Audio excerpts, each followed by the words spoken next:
Ma'am, may tatanong lang po ako. Hope you don't mind.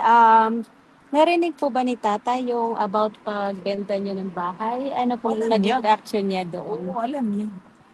Alam niya at saka alam ng anak. Mm. Pag naubusan na kami ng pera, wala na akong magawa. Di ba? Okay. Bakit ba may bibigay ba? Hindi naman kami nangihingi. Kagaya ng iba, magawa ng kung ano-ano dyan. Mm. Kami wala naman. Hindi ko kami narinig na ano. Ah, Wala naman ako salamat. pinalabas na libro para Wala. mapagkakitaan ko. Yung libro. Inaasahan ko ngayon, piso lang. Mm. Piso-piso lang yung ano ko. Kami lahat, family, lahat kami. Mm. Okay Ano na. talaga. Tsaka, hindi 10 piso, hindi 100 peso ang Yes. bawat lahat. Lahat. Hindi hindi biro. Dito nga na kami sa Europe, ang gasto ko, Pilipinas pa po. Mm.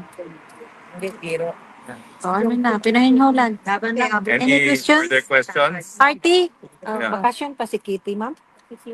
Malapit na ang ano, hanggang July siya. Hanggang July ang class. Mm. Thank you, ma'am. God willing lang. Pagdasal niya yung ano niya na, huwag niyo lang masyado ano lang, kasi ayaw ko talaga yan siya na pasok sa, sabi ko sa kanya, hanggat buhay ako. Hindi. Oh. Hindi. Hanggat buhay ako. Pero, yan. Pwede ba pag-usapan yung wishes ni Dato dito na Ganation. para kasi na-sad ko din pagkat Iba noon pa, Pination talaga yun. pero pro ka sa convention. Ako Pination, sina ako gusto ko.